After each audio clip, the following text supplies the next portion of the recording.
Salut Isabelle, je suis contente qu'on se retrouve. Salut Euh, Gwen. j'ai choisi de t'interviewer parce qu'en fait on se connaît, on commence à bien se connaître. Et j'ai voulu prendre cette occasion pour te présenter et que tu aies l'occasion de me dire, dire à ceux qui écouteront cette interview qui tu es. Alors Isabelle, qui es-tu? Merci Gwen, moi aussi je suis contente de partager ce moment avec toi. Donc je suis Isabelle, Isabelle Leclerc, je suis coach. Ça fait une petite quinzaine d'années en fait que j'exerce ce métier d'accompagnement et je m'intéresse, enfin en tout cas je travaille essentiellement avec des gens qui sont soit salariés en entreprise, soit entrepreneurs, indépendants et qui ont la caractéristique en général d'être des gens plutôt, comment je vais dire ça, plutôt intelligents, plutôt brillants, tu vois, qui moulinent pas mal dans leur tête, un brin perfectionniste souvent. Enfin, en tout cas, ce sont des gens qui ont une capacité de voir, d'inventer, voilà, et qui, en fait, ils viennent me voir parce qu'à un moment donné de leur vie, ils ont envie de changer et en fait, ils sont comme bloqués. En fait, ils n'arrivent plus à passer ce cap, en fait. Donc souvent, c'est des gens qui ont bien tourné avant, hein. Voilà, ils ont eu des beaux succès, ils ont bien réussi, etc. Et puis là, ils sont comme dans une impasse, en fait. Et donc, souvent, ils ont un peu tourné dans leur tête et ils ont eu envie de lâcher, etc. Puis ils se disent non, c'est pas possible, j'ai pas envie de lâcher parce que c'est souvent des choses qui les animent très fort. Il y a la question du sens qui est importante chez eux. Et du coup, effectivement, on travaille ensemble sur le fait d'oser y aller et d'oser prendre sa place, en fait. Parce que finalement, c'est ça le sujet, c'est oser déployer sa puissance et surtout ce que j'appelle l'incarner, en fait. C'est-à-dire passer des idées à la concrétisation. Ok, et du coup, c'est des gens qui sont assez tournés sur l'émotionnel, d'après ce que j'entends entre les lignes. C'est des Alors, gens... ouais, oui, en fait, j'hésite un peu à répondre parce que, en fait, c'est ou tout l'un ou tout l'autre. C'est-à-dire que, mais en fait, on parle de la même chose. C'est-à-dire que c'est souvent des gens qui sont qui peuvent être débordés par leurs émotions, tu vois, et qui, du coup, peuvent rentrer dans des colères ou dans une hypersensibilité. Enfin, voilà. Ou alors, en fait, c'est des gens qui sont coupés de leurs émotions, tu vois. Mais en fait, ça parle toujours d'émotions, au final. Et il y a un gros. Alors, c'est vrai que c'est un sujet qui nous relie toutes les deux, mais il y a un gros sujet sur l'émotion, mais souvent c'est pas forcément la première porte d'entrée, parce que comme ils viennent du monde de l'entreprise, donc ils sont eux-mêmes entrepreneurs, c'est pas le sujet qu'on aborde comme ça aussi facilement. Ouais. Ouais, mais ouais, c'est marrant, comme tu disais, il y a vraiment un rapport entre nous deux, les émotions, la nourriture, les émotions et le côté puis sortir sa puissance et être bien avec soi-même et sortir tout ce qu'on est, accepter ce qu'on est et ce qu'on n'est pas, ça fait partie d'un tout et voilà, moi ce que j'adore dans ton travail, c'est toute cette recherche de sens, c'est cette recherche de vraiment accompagner pour mettre tout ce qu'il y a de plus beau et plus, voilà, mettre la personne en confiance dans toute sa puissance. Je trouve ça un travail assez chouette. Je trouve que nos travaux comme ça se réunissent d'accompagnement. Et du coup, ce que tu nous dis par rapport à la puissance, est-ce que tu peux me l'expliquer un peu plus en détail? Je trouve ça hyper intéressant. Oui, merci de me donner cette occasion parce qu'il n'y a pas longtemps, j'ai échangé avec. C'était un monsieur, c'était amusant parce qu'en fait, on n'était pas d'accord sur la sémantique. Derrière la puissance, en fait, la puissance, c'est se mettre en mouvement, en fait, au sens de la physique. C'est pas le pouvoir sur l'autre ou sur le monde.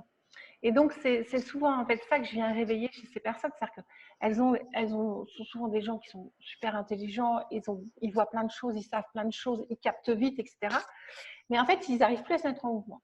Et donc, c'est ça qu'on vient réveiller et c'est ça, ce que j'appelle cette belle puissance.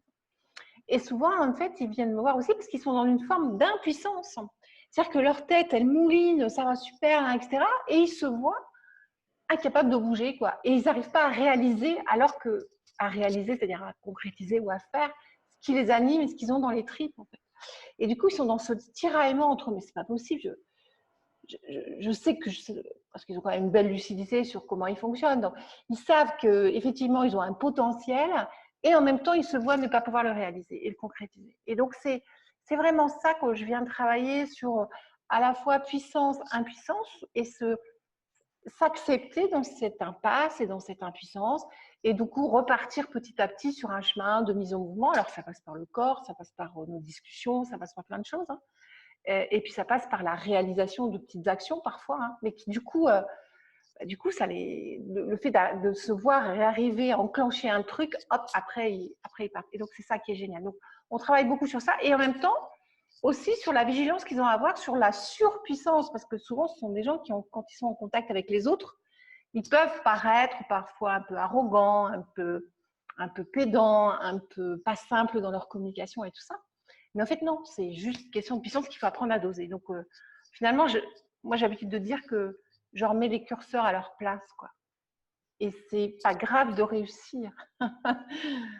Ouais, et c'est un peu annihiler aussi tout ce qui est frustration, tout ce qui est dictat, injonction, les laisser aller vers cette liberté justement de la puissance, comme tu l'exprimes toi, la puissance, c'est-à-dire du mouvement, en laissant derrière soi ouais.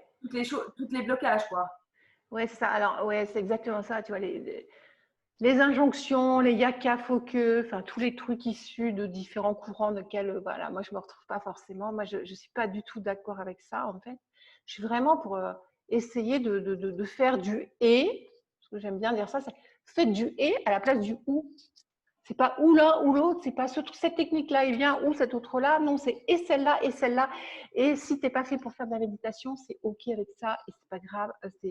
Si ça te détend, enfin voilà, on s'en fout, on s'en fout.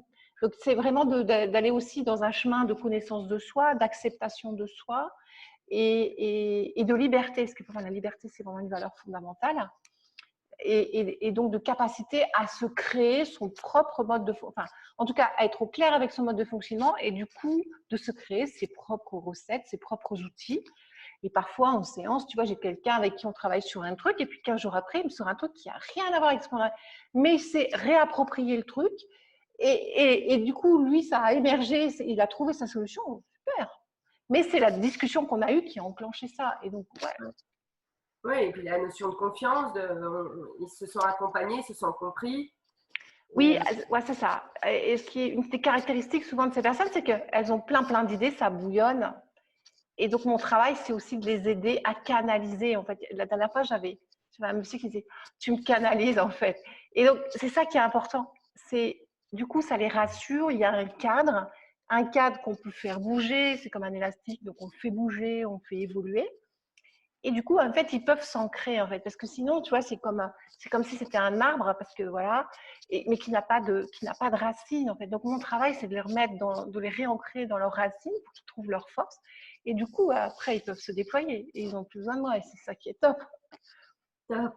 Alors, moi, j'ai un petit conseil à ceux qui vont nous écouter, c'est d'aller lire les articles de blog d'Isabelle parce que vous allez faire des découvertes sur vous-même et sur le développement incroyable, dont l'article sur le trapèze. Hein, ouais, ça, je sais que ça t'a marqué. Celui sur le sens aussi, ça t'avait bien marqué. Sur le sens aussi. Donc, je ne dirais pas il faut.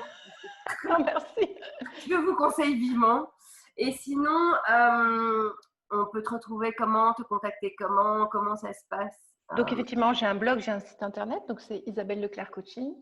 Et donc, voilà, allez voir un peu ce que j'écris, ce que je produis, ma façon de travailler, vous la découvrirez. Il y a une petite vidéo, vous me verrez.